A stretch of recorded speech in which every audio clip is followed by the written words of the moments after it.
Welcome, everybody, to another show, one-on-one interview.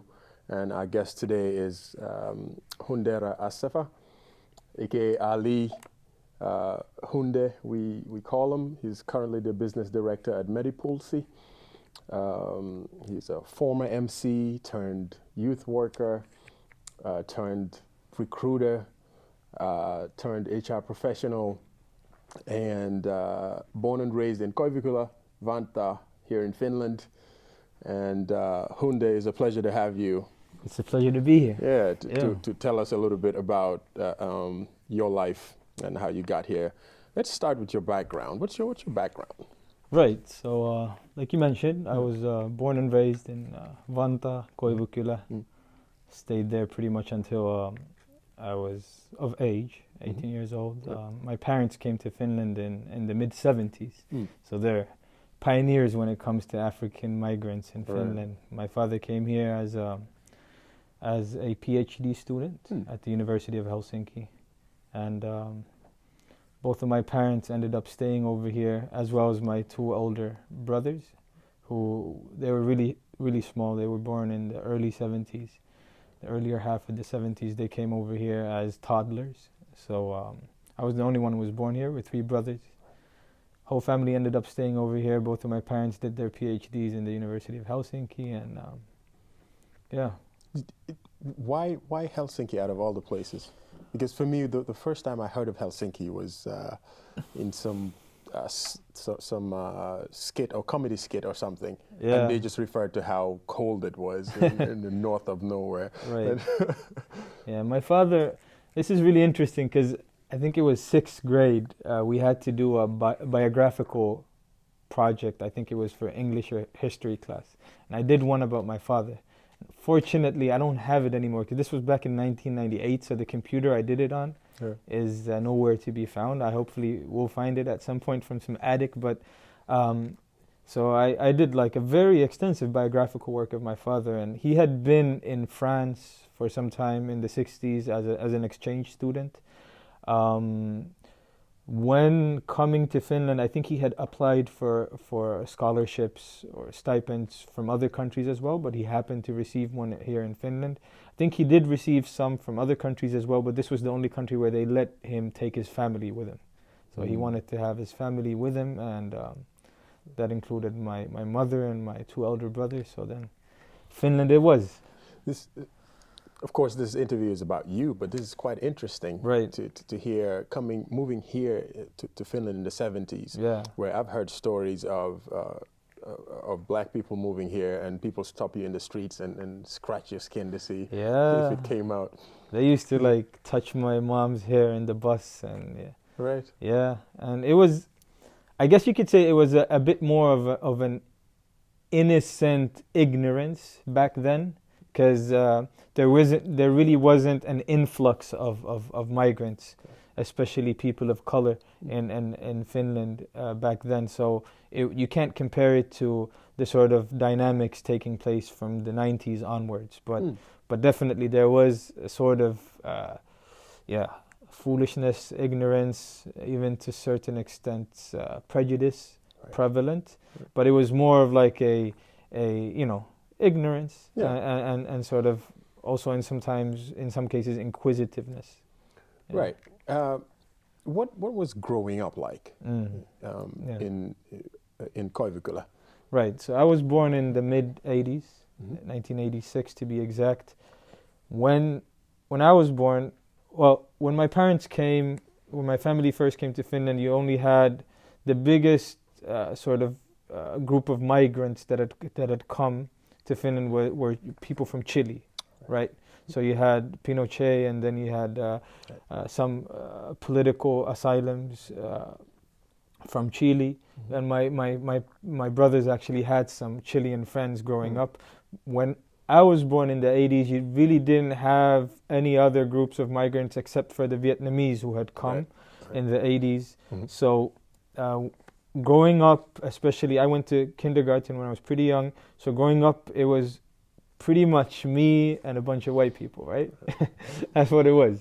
And in my kindergarten, at my yard, But this all gradually changed in the 90s.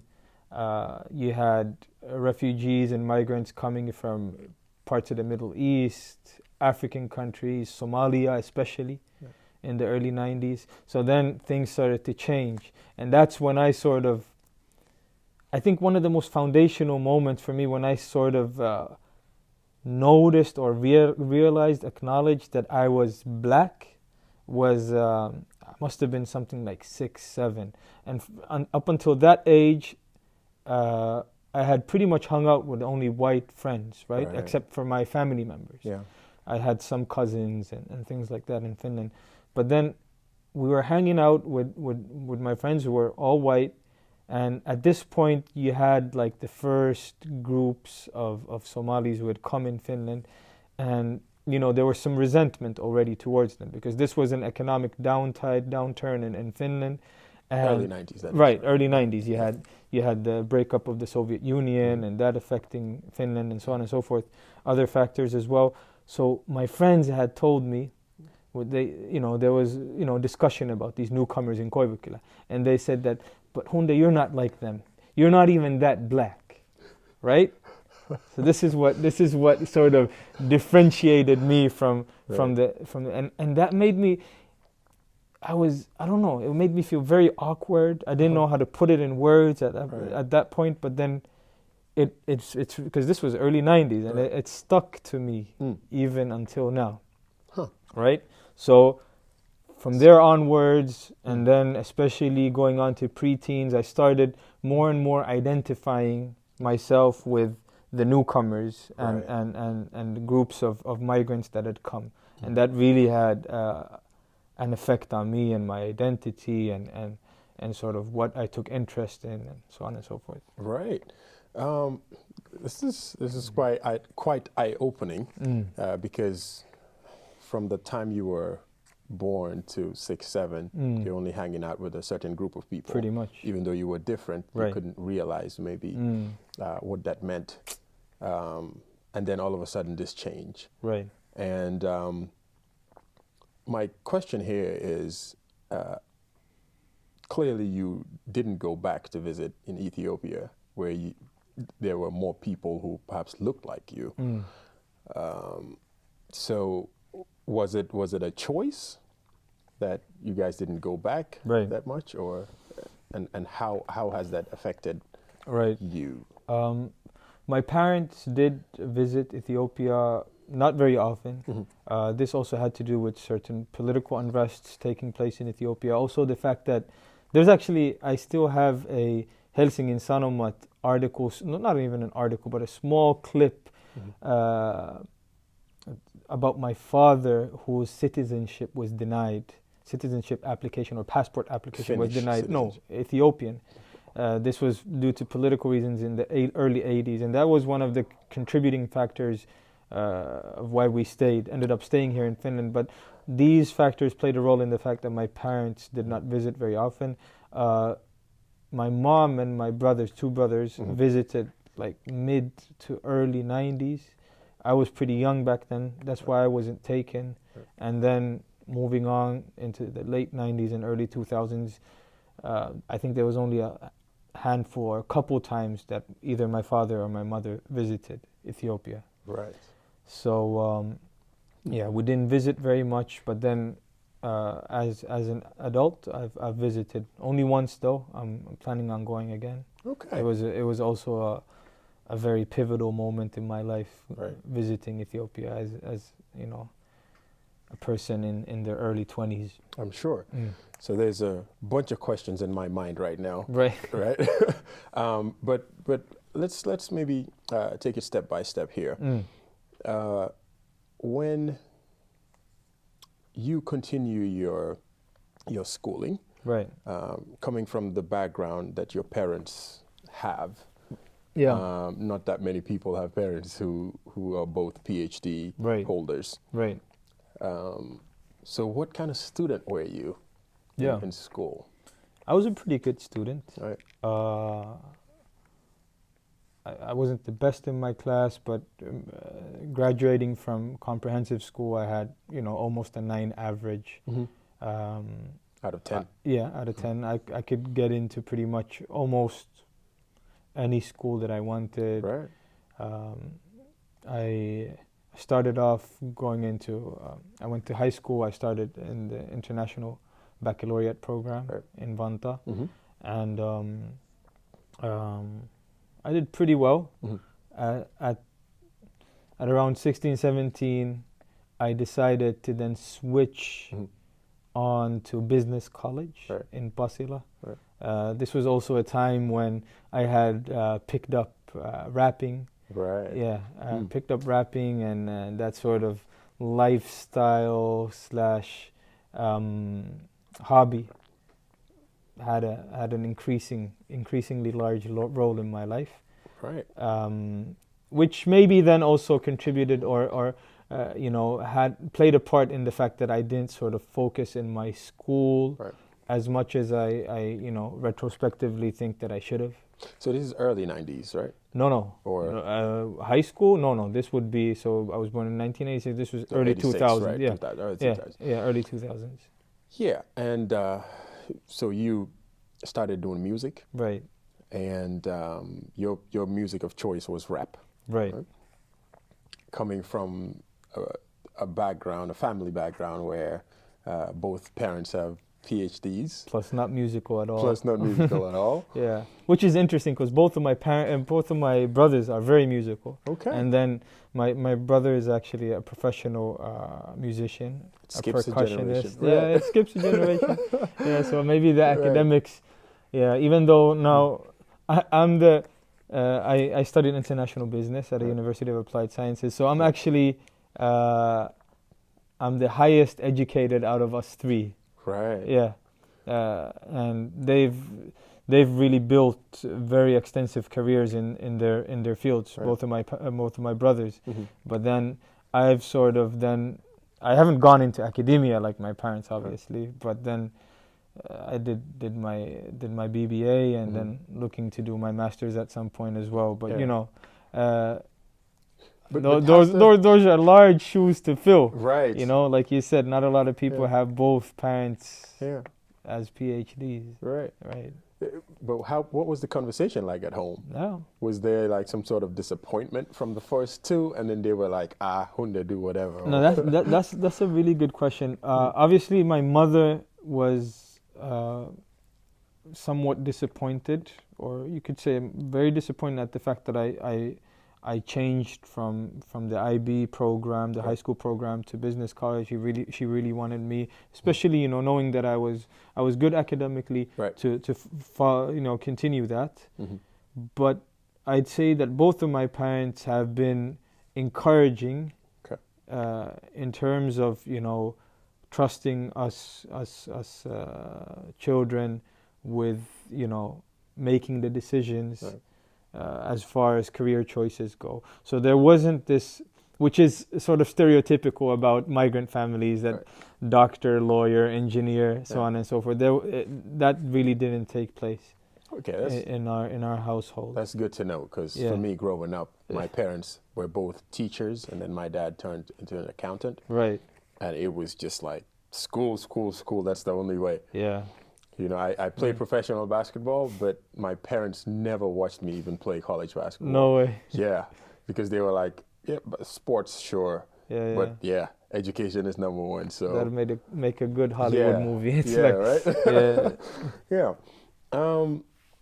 So you deciding to go to the core route, so the University of Applied Sciences route. And actually, let's talk about your rap career first, before even going to the core route. Right.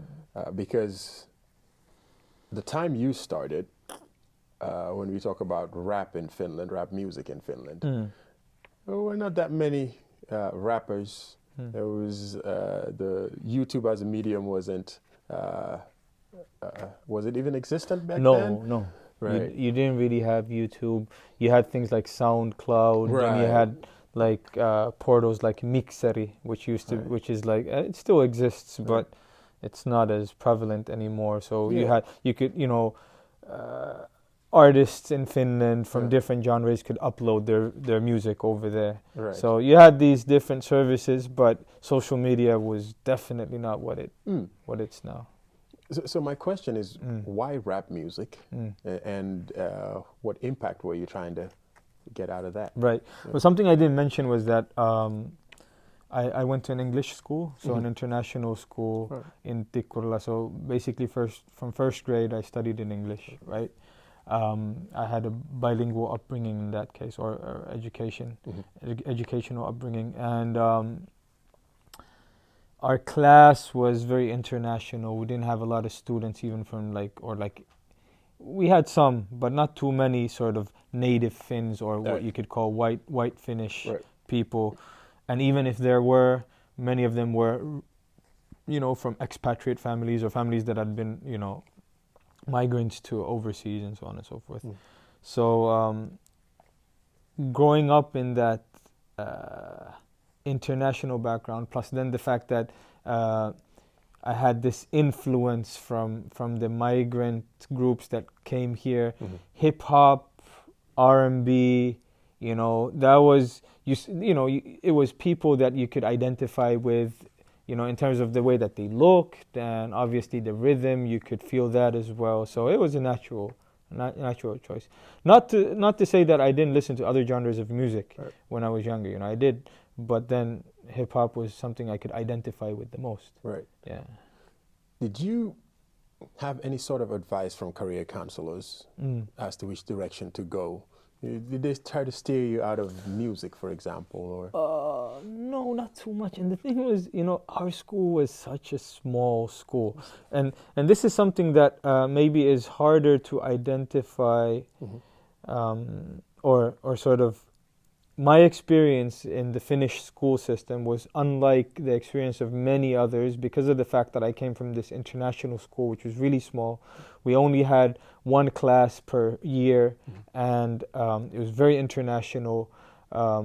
It was sort of adjacent, but not within the Finnish school system, even though we followed the national curriculum and so on and so forth.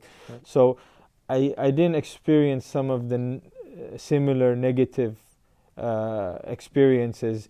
Nowadays you have career counselors who suggest like being a practical nurse for certain students, so on and so forth. So we didn't have that problem, but yeah. Okay. Yeah. But then at some point you decided to quit. I mean, the rap career went pretty well. Yeah.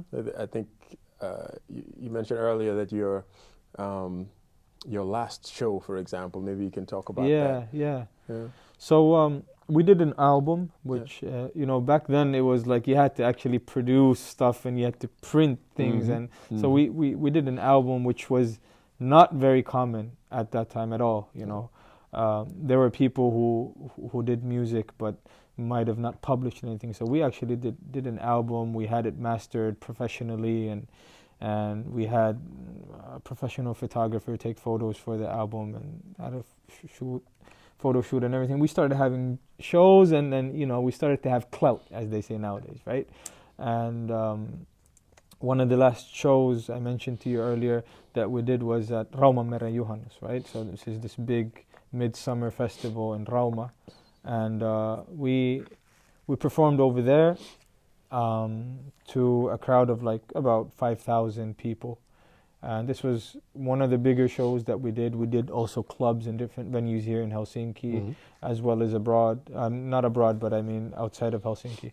So this was something that was becoming bigger and bigger. Yeah. But then I think what led me to then leave that career, or leave that possible career, because it was still sort of a hobby and getting some money from time to time, was the fact that I wanted to focus on my family. I actually then formed a family rather young. Right. So And how old were you then? I was 18. Right. When I formed a family, and I was 19 when I had my son. Right. Right. And So that kind of is a life-changing moment. That was a life-changing moment. I wanted to focus on providing for my family, and seeing as a professional musician, income wasn't guaranteed. There was certain income already generating, but it wasn't guaranteed. So I wanted to sort of, make sure that my family was being provided for in a more sustainable fashion. Sure. And then also I wanted to focus on school, right? Because I wanted to finish my business college and then move on to university, or University of Applied Sciences in this case. Yeah, but then what you did after was to form this Noord Muslimit, right? Well, this came some years later, right? Okay. So, but before you even get into that, when I met you the first time, right, I thought you were Somalian, right? Because I knew You're not you the were, first one, right? Because I knew you were a Muslim, right? But your parents are from Ethiopia, right? Of course, you're a Finn. Perhaps we can ask how you identify, but and you're not originally a Muslim, right? So maybe take us into that, right, a little bit. Yeah. So, because that happened around the same time of focusing, starting, redirecting my focus towards family, and or a bit before I became Muslim, right? And then I started to make these sort of I don't know if you could call them correcting moves, but sort of refocusing and redirectioning my life. So yeah, this was around 2004, 5, I'd say. I had done music for some time. I earlier mentioned that in the 90s, growing up as an early teen, I started to identify myself more and more with the migrant community and the youth in Finland, who were from predominantly Muslim countries, right? So that really had an effect in my sort of outlook, identity. And then as I started to hit sort of 15, 16, 17, a person starts really forming their identity, right? You start discussing with friends, Obviously you're doing everything that youngsters do and teenagers do, but then there are these moments, there are these pockets where you start, discussing about the meaning of life, about religious identity, about, what's this all about, right? And in those moments, I had Muslim friends with whom I conversed about these issues, right? And coming from a Christian background, I had always had a belief in God, but then certain things such as the Trinity didn't maybe, totally make sense to me. So then, this monotheistic faith then started to make sense. But not only that, not only the sort of theological point of view, but then I had also just lived with, for example, some of my really close Somali friends. Lived with them in terms of just sleeping overnight at their place. When it was Ramadan, I used to, fast. We used to break fast together. And this was me, doing this stuff as a non-Muslim, right? So then that sort of prepared me for that life. Right. Prepared me for that, those traditions. So becoming a Muslim, then it wasn't such a big change. I had seen a lot of it. So this happened in my late teens. And then that sort of coincided with the time where I wanted to sort of refocus and redirect my focus on focusing on my family and maintaining for my family in schools and studies. And this was 2004-5. Right. And that sort of started this 5 to 6 year period of me just developing myself, studying, working, also getting acquainted with this newly found faith. Learning how to speak Arabic, which I now speak fluently. And this was basically, a lot of people are amazed at how can you speak Arabic, right? And this was a language that I started sort of only learning the basics of at age 18. And, reading the Quran. Yeah, reading the Quran and just sort of conversing with, there's a couple of stories, related to just like work life stories, how I sort of was able to develop my Arabic, right? And, yeah. Wow.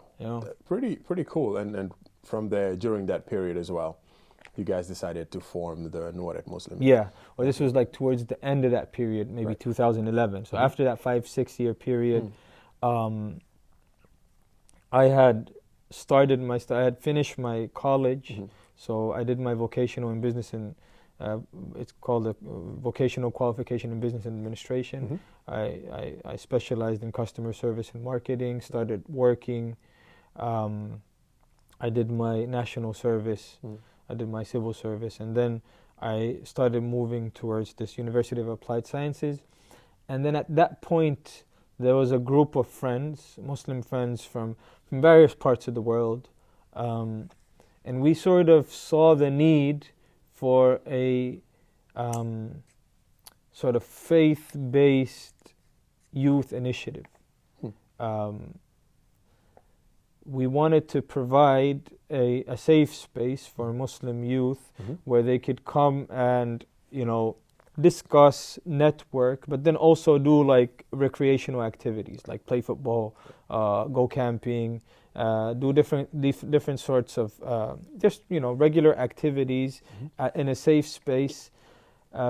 One of the reasons we noticed there was a need for this was that we started seeing that there was this double life, double identity being formed in the lives of Muslim youth, where, you know, when you're with your parents or at the mosque, you have this certain identity, but then when you're out, you have this other, and then you had also this sort of struggle, tension, conflict between these two identities. So then providing a alternative, a safe space where people who, had different levels of sort of, I don't know, practicing of the faith, but then, it would be an inclusive place where people could come, they could express their faith, but then do cool stuff at the same time. So This was sort of what we wanted to provide. Yeah, and I think you guys did a great job of that. Now have 300 to 400 members. Right. And you were able to be the chairman of the board at some point. Yes, right. Yes, and I was I'm a founding member, was a chairman and also a chairperson for many years, but now I've sort of tried to leave it to the younger generation. I don't know if I'm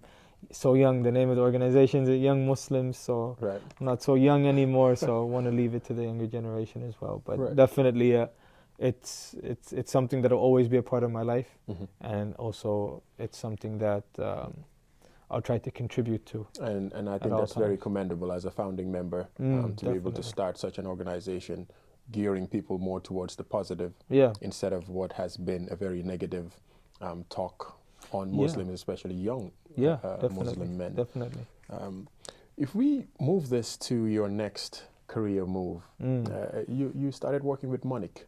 Right. Can you tell us a bit about Monik? And I'll preface that a little bit with my studies. So I went into studying international business, and this is all in English again. And but I studied in Hunderra Ali, and I did international business with a focus on human resource management. Right. So I specialized in HR, and towards the end of my studies or the coursework. Graduating is another story, but I did eventually graduate. But towards the end of my studies, where I didn't have too much work left anymore, a friend of mine who had, around the same time when founding Hunderra Muslim or Numu Young Muslims, founded another organization which was more like not a faith-based organization, but an organization that worked or sought to integrate or facilitate integration of migrants into Finnish society. He had founded this organization called Monik, but it had been sort of dormant, inactive for a couple of years until 2014, mid-2014, when there came an opportunity to start a career coaching project, right? And knowing that I had studied administration, business administration, and focused on HR, he said that, do you want to come and lead this or coordinate this project? So I became the first paid employee of the organization, and I started developing this career coaching project, which is called URAX. And it's still running.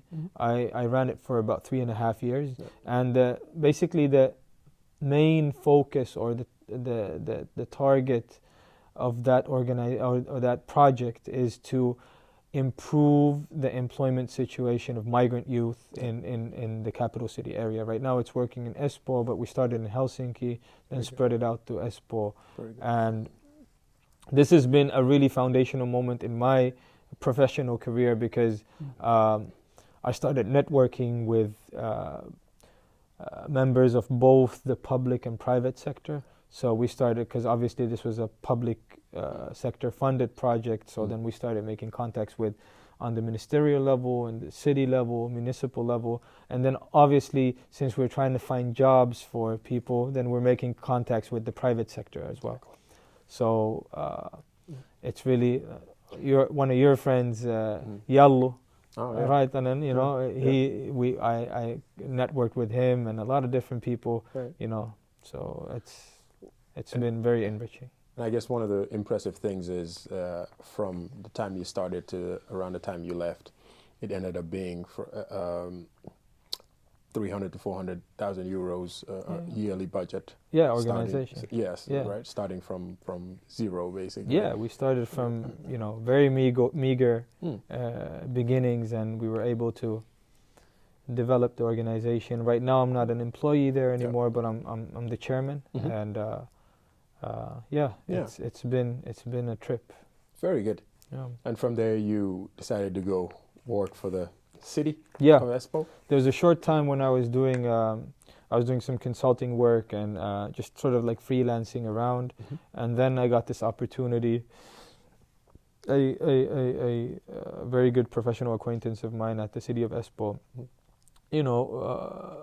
recommended for me to apply to this position. It was a position as a supervisor of youth work at the city of Espoo, which basically meant that I would be in charge of 6 youth houses and the employees over there, and I'd have responsibility of overseeing the use of the budget and action plans for the youth houses and the work shifts and just the overall functionality of the youth houses. So this really gave me a lot of valuable experience in supervisory work and just obviously because it's a very intensive work. Being a youth worker is a very intensive work. So then you do have a lot of clashes there as well. So I got to mediate conflicts in the workforce or in the work environment and do a lot of interesting things, and it really allowed me to grow as a professional. Did you refer back to your younger days as a young person? Oh, definitely. To be able to do that type of work? I busted a few rhymes also. Busted a few rhymes at the youth house for the youngins as well. So. Wow, right. Yeah. And they definitely could relate with that. They could relate to that. Yeah. Pretty cool. And from there you decided to go into recruiting? Right. Actually, back to recruiting because I did a little, during my studies, I worked for a little while for this startup that a friend of mine and I had. We did recruitment, international recruitment, and then, being somebody who had studied HR and then also the project at Monic, Urax, it really had to do with employment. So you were on the other end of recruiting, right? You're trying to help people to get recruited, right? So then you really get insight into recruitment practices in that as well. So I wanted to go into the field of recruiting, and this company that I had looked at, from my studying years, Academic Work is a company that's really popular amongst students and new graduates. Right. So this is a company that I had looked at for years, and I noticed that I actually contacted one of their internal recruitment consultants about vacancies through LinkedIn, just to make myself known over there. Right. And then we had a conversation, wrote each other, and then I think a month or something back from that, she sent me a message saying that we have these vacancies, so take a look at them. I applied, started, got the position. I think that's very good advice for some of these young people listening, because to be able to try to make the first step, right?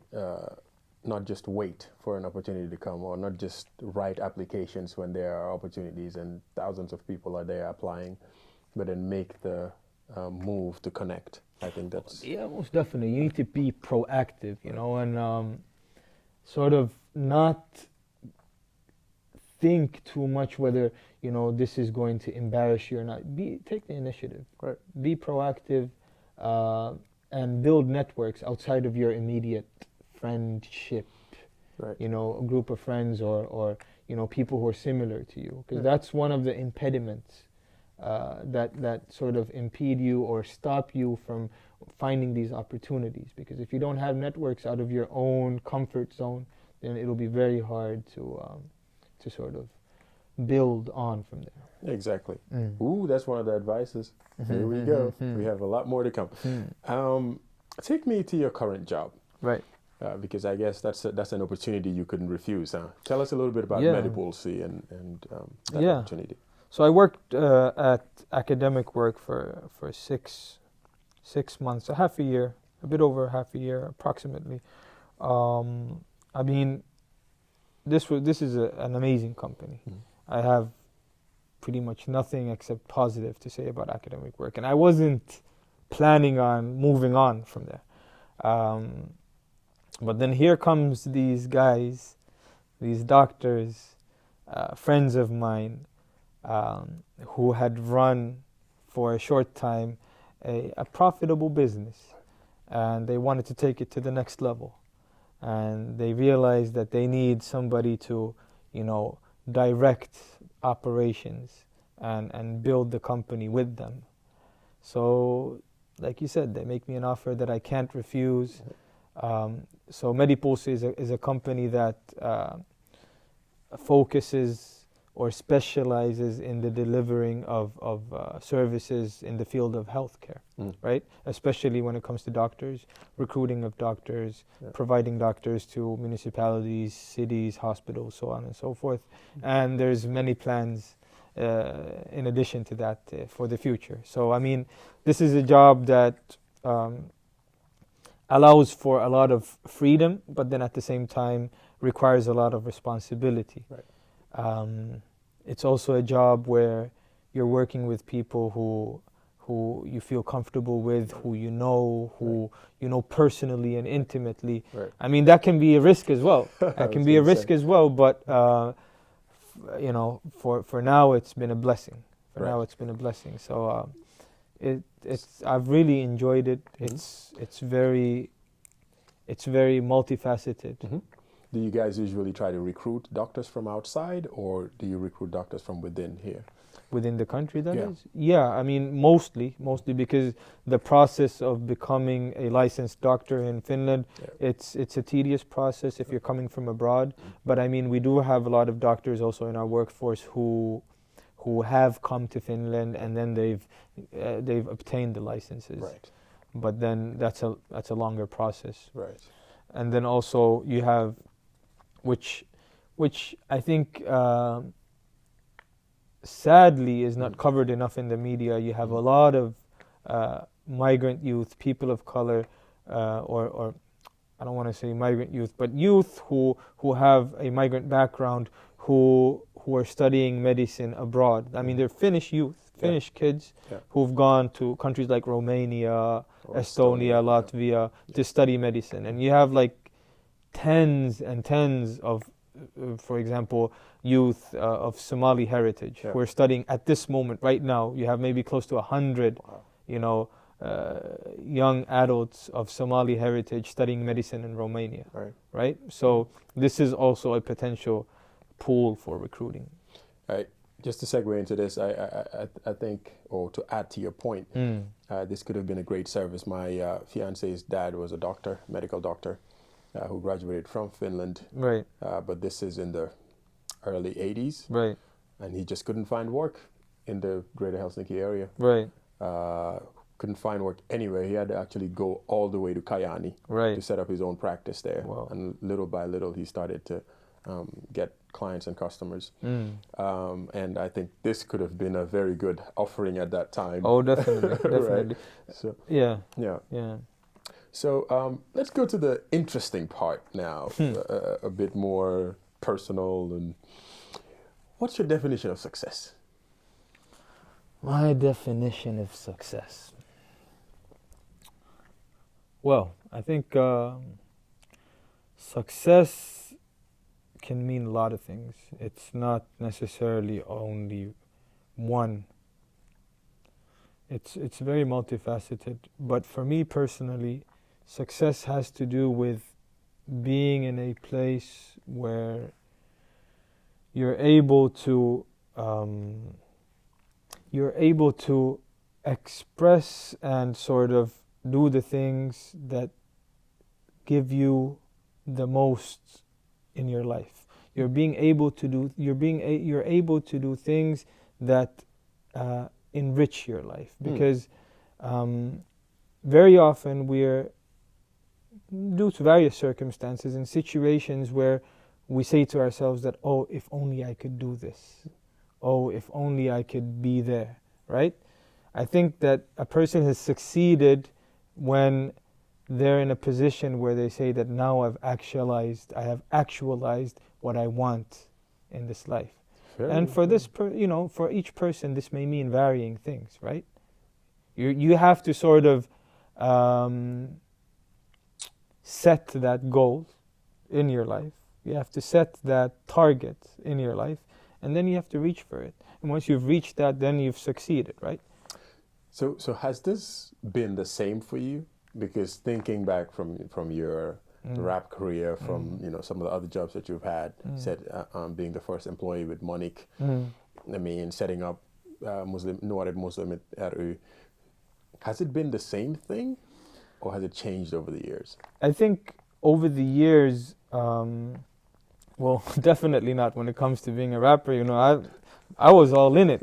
It was the rap game or nothing back in the days, right? And I was like, planning, setting up rap label empires, and all of that, the whole 9 yards. So definitely not. It's changed, it's evolved. But sort of the definition that I just gave you, it allows for that target to sort of be synchronized and adjusted from time to time, right? Sure. And I don't necessarily believe in this one definition of success or this, but it's that thing which allows you to feel that you've actualized your full potential, right? Quite interesting. Yeah. Right. So we can maybe ask this next question, and I have a premonition of what your answer would be, but what would you say you're most proud of? What would I say in your life at this stage? Right. I'm definitely most proud of my family, my son. The fact that I have good relations with my close ones. I'm also proud, like if you think of, professionally, what am I proud of the most? I'm proud of the fact that I've been able to work in positions which, give me meaning, but then also have enabled me to give others meaning and help them, Working for a career coaching project where you're basically developing and enabling and assisting people who are basically in the bottom of the food chain when it comes to getting a job in Finland. And you're seeing these stories where a person, he's applied for tens and tens of jobs, and then with a few phone calls and a little bit of coaching, you're able to get them that interview or that job practice, and then from there they've gotten a full-time job. Seeing those and feeling like you've been a part of that story, been a part of that process. And that's one of the reasons why I love recruiting as well, because you're able to help, you're able to enable, and it also it's an amazing way of building your networks. Yeah. It's an amazing way of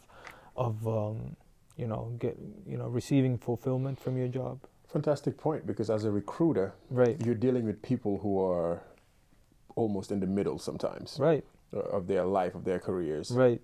And this could be a big dilemma for some people. Yes. Right. And being able to give that opportunity to the person is quite pivotal. And you know, also the fact that these people, they might go on to, you know, whatever positions. And, you know, if you've been a part of that story, you have people in powerful places right Networking, there. Right? Yeah. Great. But now that you've given us a definition of success, how about if we flip it a little bit and you tell us what failure means to you? I think this is something that I personally, this is one of the areas, I've been thinking about this a bit recently. This is one of the areas I believe I need most development in, because I have this certain degree of perfectionism within me, where I try to, you know, I try to be as good as possible at all times.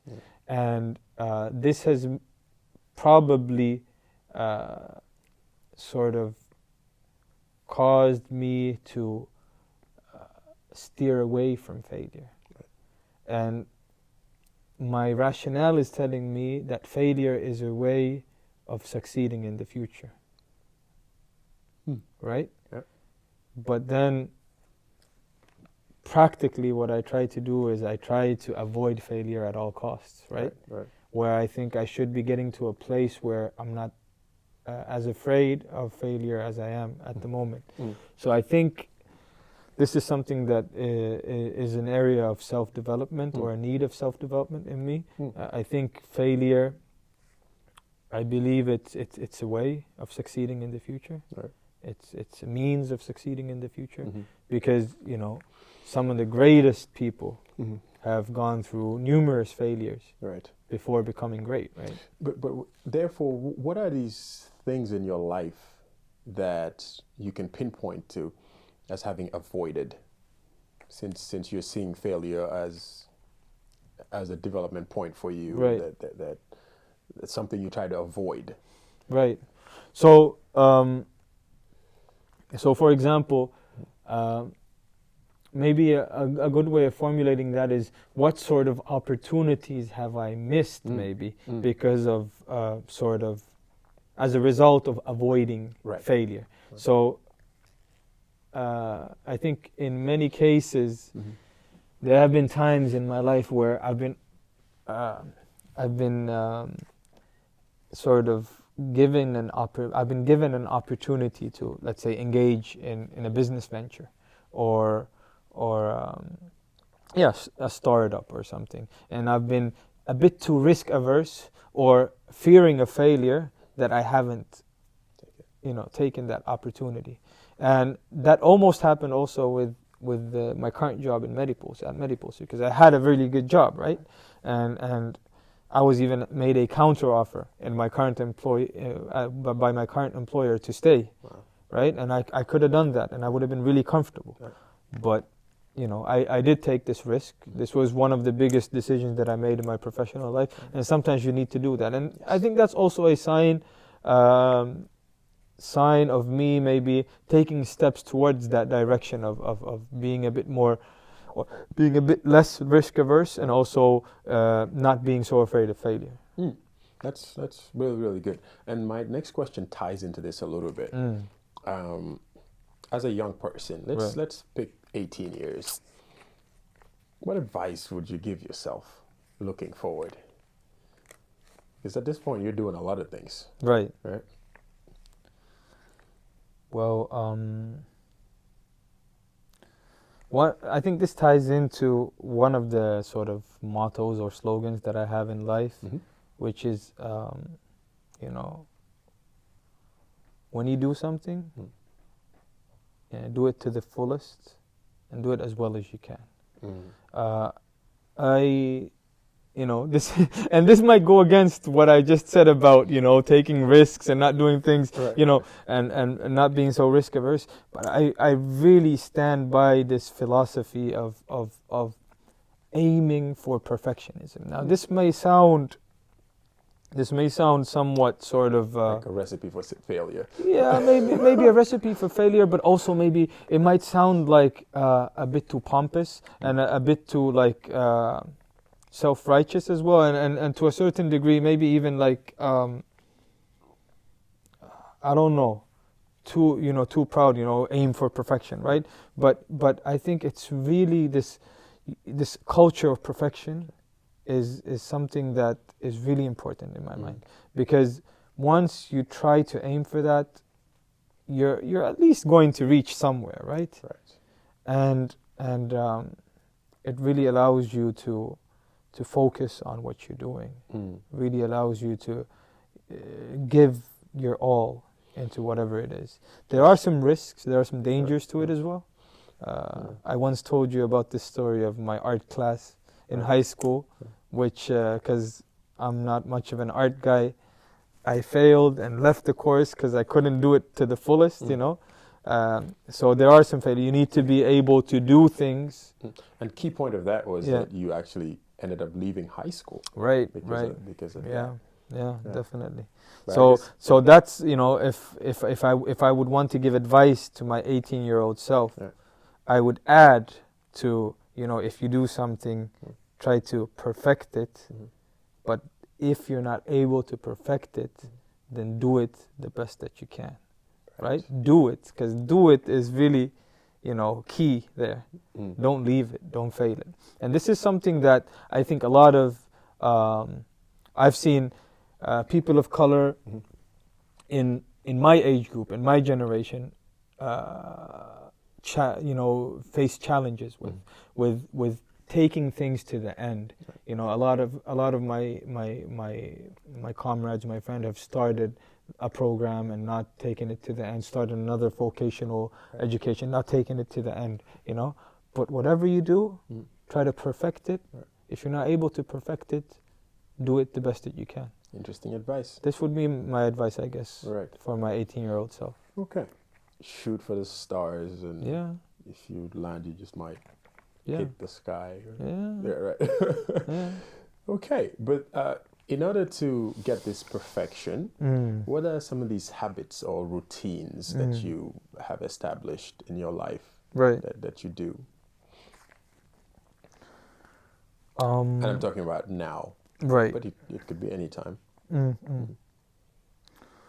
I mean, habits and routines, they're something that I struggle with even to this day.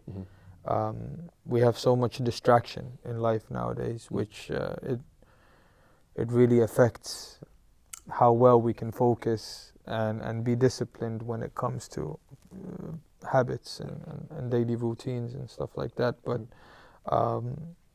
I guess something that has helped me is having this, very strong feeling of responsibility, that when I take upon something, or when I take it upon myself to do something, I really try to do it, even if it means the last day deadline, staying up until whatever, then doing it, right?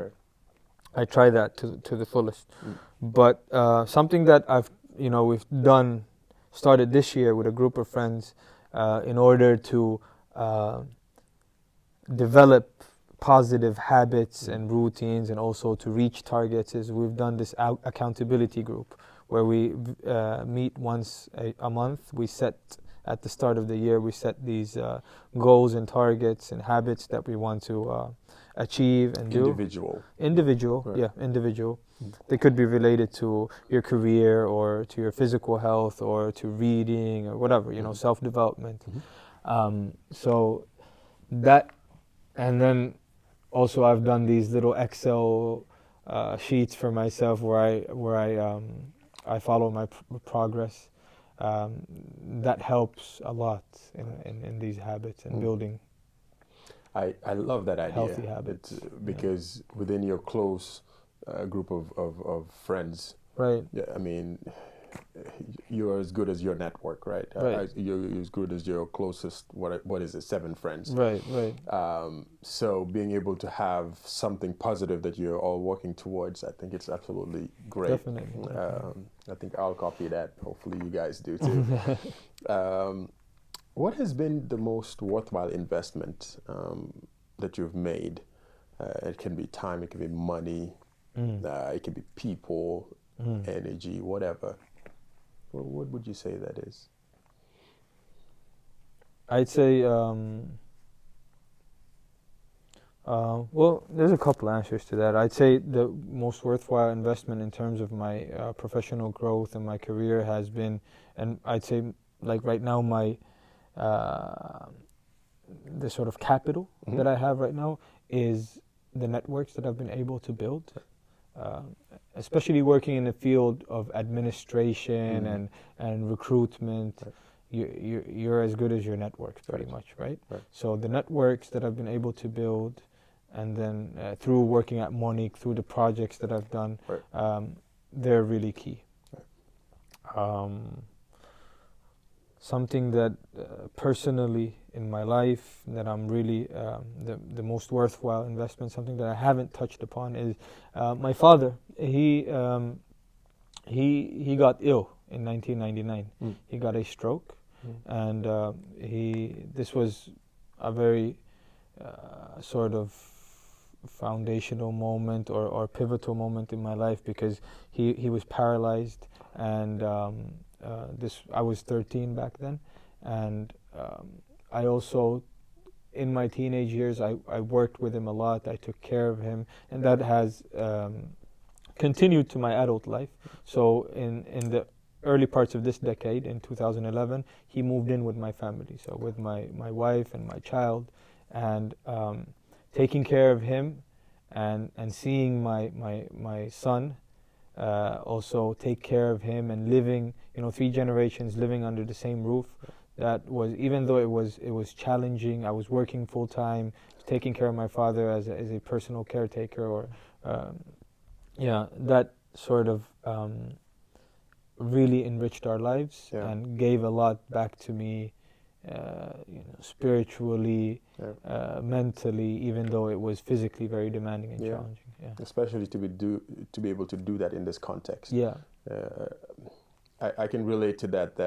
Well, not me personally, but in our family, both of my grandparents have lived with us. In fact, my grandma from my mom's side lives with my parents right now. Right.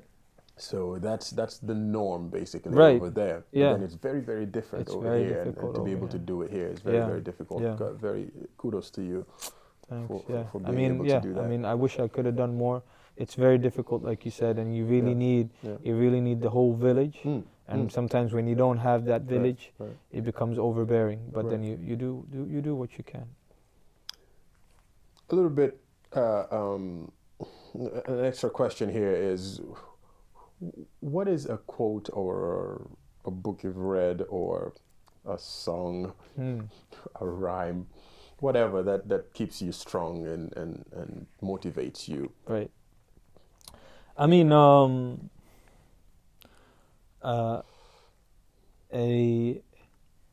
a book that had a great effect, and a man that had a great effect in my life was Malcolm X. And I read the biography of Malcolm X by Walter Dean Myers I think I was in 6th grade. And then I read the autobiography later on. I revisited that book this year, actually, and Denzel Washington. Growing up, Denzel Washington was Malcolm X for me, right? I loved the movie. I had this, tradition of watching it every year. It's a long movie, over 3-hour movie. So it was like so Malcolm X as a person, by any means necessary. That was one of the quotes. By any means necessary, you do what you can. Right. As far as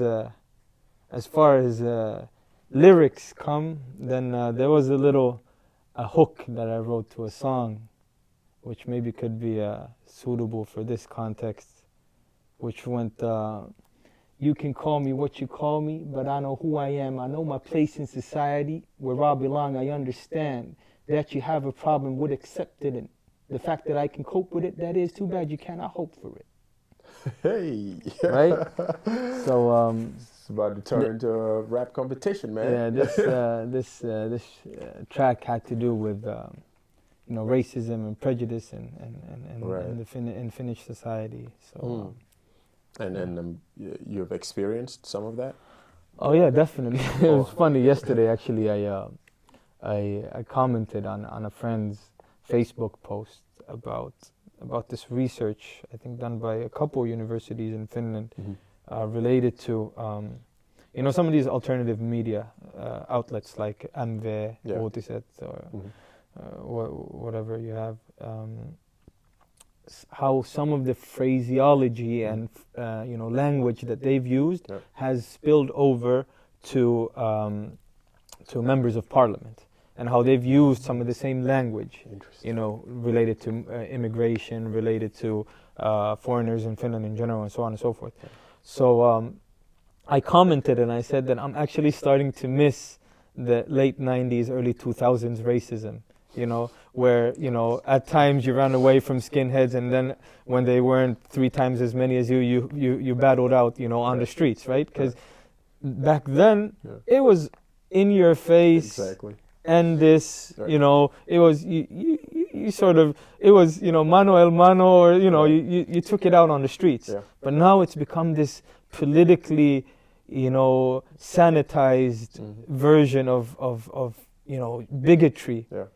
With people with suits, like 20 years ago, they were the guys with the pilot jackets and whatever, but now they've grown up to become these, members of parliament, right? That's scarier. That's scarier than the skinheads that we met in Peltolankoulu in Viertola, back in the day, right? Making up laws. Yeah, that's much scarier. So, yeah, we did. There were cases, and it was that in-your-face type of racism back then.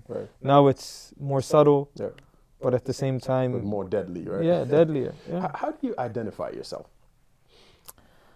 I'm a Finn. I'm an Ethiopian. I'm a Muslim. I'm an international person.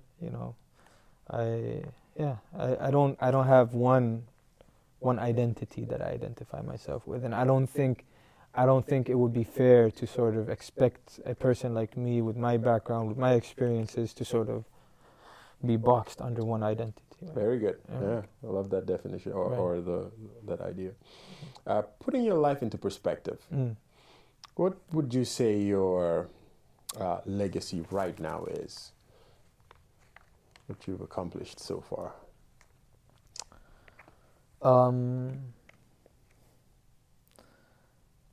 Yeah, it's always hard to answer that question, because you'd have to ask others. But if I'd look at myself, sort of from a bird's eye view, and I'd put myself in the shoes of others, what legacy, what is Hunde like? Yeah, I guess I'd be the go-to person when people need things to be facilitated for them. Okay.